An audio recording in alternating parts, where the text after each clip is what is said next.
lovies, welcome back to my YouTube channel. It's your girl Z-Stacks, back with another one which is going to be greater than the last one. Please, if you are just passing by and you're a new subscriber, welcome. Don't forget to hit the subscribe button, and if you are an old homie, you know, returning subscriber, what's up my love? I hope you've been doing well, and I mean that, because today we're talking about mental health. And you guys know that a few weeks ago, if you haven't watched that video where I talk about my mental health journey, please go do. I'll link it down below. So I got a few questions about how certain aspects of mental health and my mental health journey. I'll be just addressing them, and then I'll be then talking about things we should be aware of in this mental health awareness month. May is a mental health awareness month, so I'll be definitely speaking about those things at the end of the video. Lastly, if you're not following me on social media platforms, do so. What are you waiting for? Just do so, right? So yeah, let's just get into it. Okay, I have to just read down the questions from my phone. How do you start looking for a therapist? All right, so I think it's very important that we differentiate therapist and psychiatrist. So a psychologist and a psychiatrist. So a psychologist, that's who I'm seeing. A psychologist is a person that gives ears to listen to you, gives time to just sit down, talk to you, you know, help you through, navigate you, or kind of guide you through your thoughts through different stages that you go through. That's a psychologist. It's not all they do, but that's the basic kind of, you know, summary to it. A psychiatrist does the same job, but with the aid of, then they are able to then prescribe medicine for you. So what a psychiatrist does, just analyzes your moods, on your activity level, your functionality, and then they're able to say that your mood is a bit like destabilized from what I'm hearing from you. I would like to prescribe this for you to just have, and you know, and that's what the process you go through. A psychologist can transfer you, or rather advise you to go see a psychologist if they see that your functionality levels are low from what they know, right? From listening to you, from talking to you. And that's the process I'll be taking soon, to go back to pills. All right, hope everyone gets that.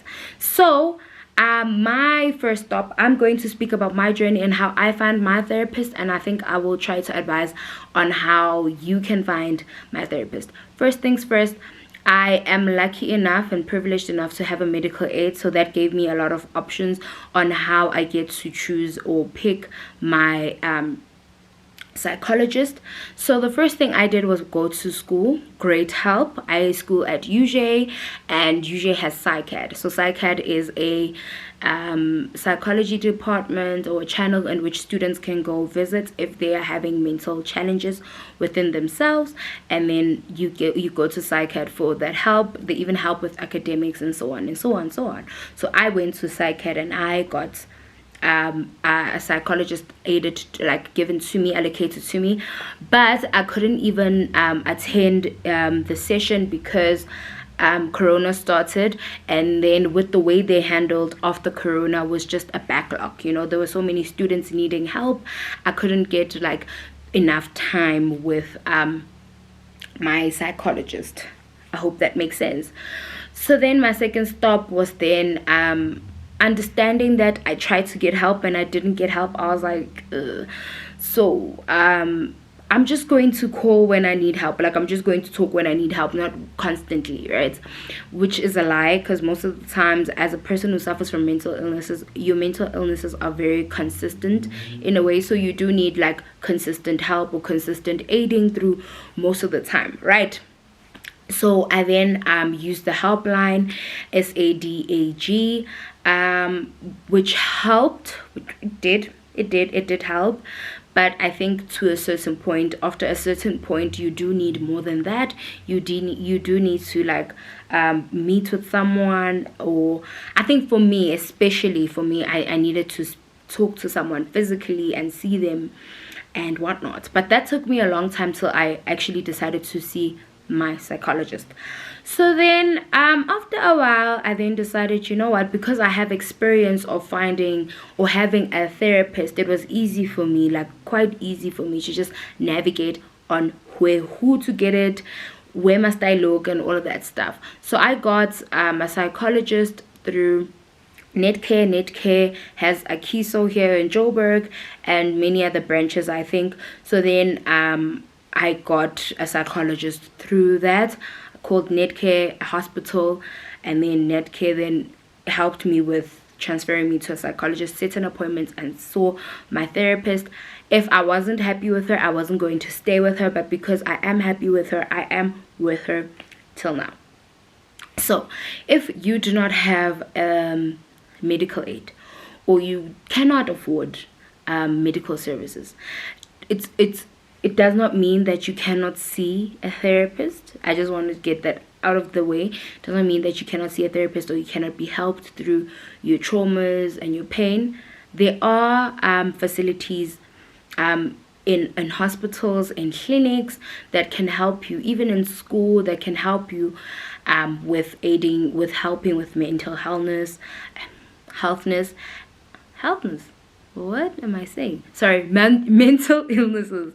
All right, so there are channels. I know in Vereniging, I think if you know where is it MediCity? No, I'm lying. There's an old church in Vereniging, and it's just facing that church. I think it's also, it's Pathcare. It's just opposite Pathcare, and that facility there then helps with psychologies, and there's many others across South Africa, NGOs that help people that cannot afford paid services. It really is equivalent. I have went to one, exactly the one I'm talking about, and they really helped me and my friends at the time. We were attending sessions there, group sessions there. We were talking about our problems, and we were helping all of us like navigate through them. They're really good. I'll try to link some down that I do know or my friends have went through, or the ones I find. All right, so that's how I found my therapist, and that's how I think you can go through. Just try different channels, just try to figure out what works for you. Is it calls? Is it video calls? Is it there's a lot of ways now to see a psychiatrist or a therapist without moving too much of your life around. And then I got a second question. The second question asked, how do I deal with my depressive episodes?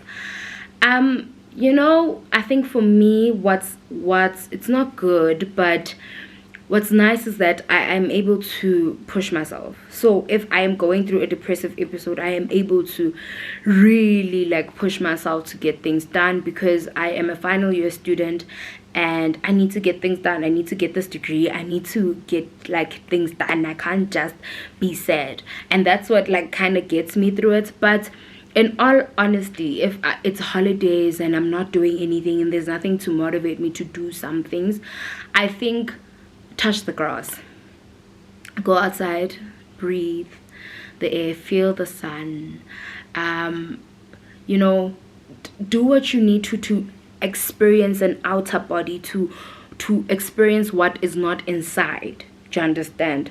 And I'm not saying drink alcohol, I'm not saying do drugs, I'm not saying all those things. I'm not saying distract yourself. There's a difference between distracting yourself and actually trying to not be present. So I think for me, most of the time, even me and my therapist spoke about this, it's so important that when you go through something, you try to be present, and when it overwhelms you, know how to go out of that presence.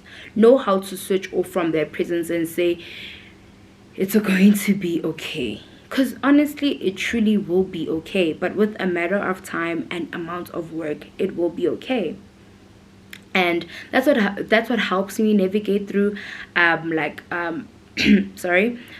that's what helps me navigate some of my problems. Touching the grass, exercising as well, it gets the blood flowing. It's a distraction for 20 minutes, and sometimes it takes 2 hours for your body to cool down. So you exercise for 20 minutes and it'll take your body 2 hours to cool down. By the time of the 2 hours, you're probably reading a book, you're probably cooking now, you're probably done showering, you're probably taking a nap. Don't distract yourself. There's a difference between distracting yourself, because distracting yourself would mean that you are trying to get away from this situation, so you'll try to self-destruct instead of actually healthily going through it. A coping mechanism that is healthy to go through it. All right. I hope that helps someone out there, and I hope you guys understand that it is very important to seek help. It is very it's so, I cannot begin to describe how dangerous it is to sit down with your thoughts and think they're okay. When you feel like you want to kill yourself, when you feel like nobody loves you, when you feel that this and this, when you feel things that you normally do not feel on a day-to-day, it is very, very dangerous not to seek help at that time.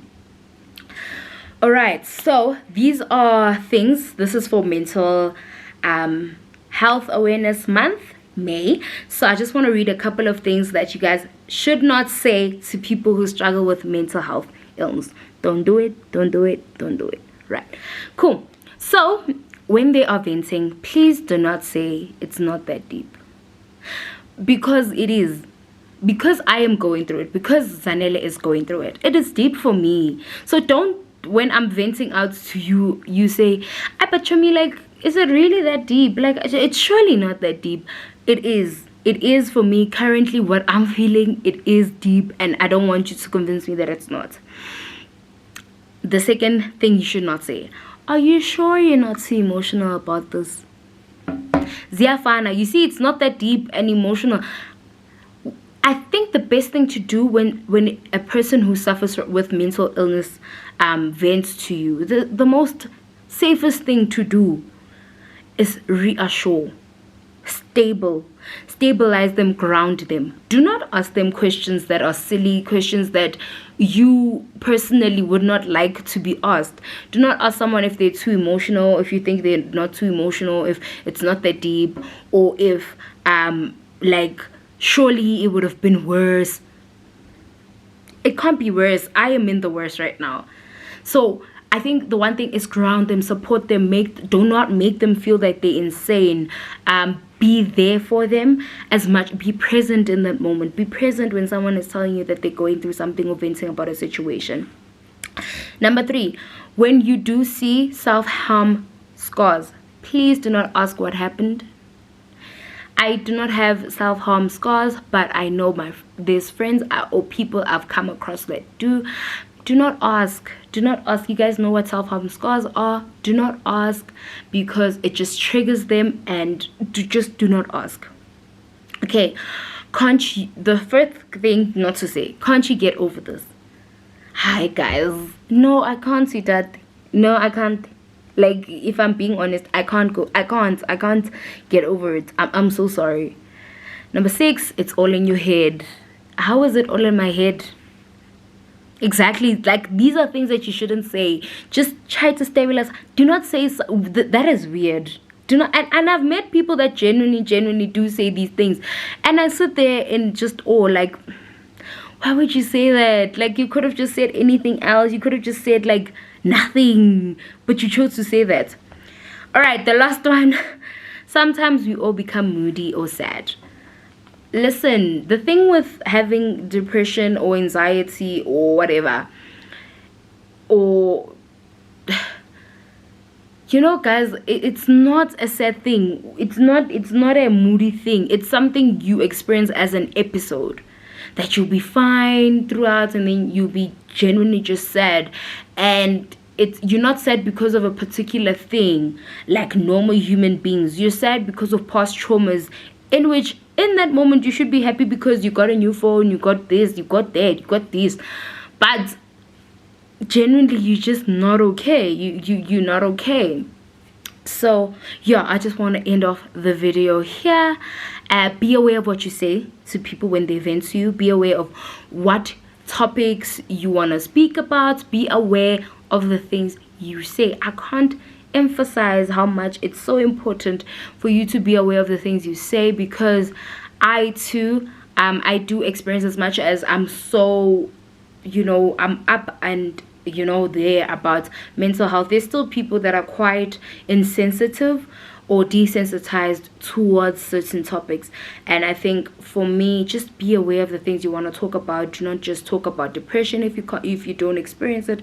Do not talk about sadness if you do not know the real meaning. Do not complain about certain things that you have not experienced, or you are experiencing a really small fraction of it. Rather have conversations. Do not complain about it. Rather have conversations about it. So yeah, lovies, thank you for tuning in. Hope you guys get help that you guys need. Hope you guys are genuinely okay and are working to be better people. Be kind to one another. Be kind to yourself. I think that's important. Be kind to yourself, and yeah, love yourself. See you guys in the next video.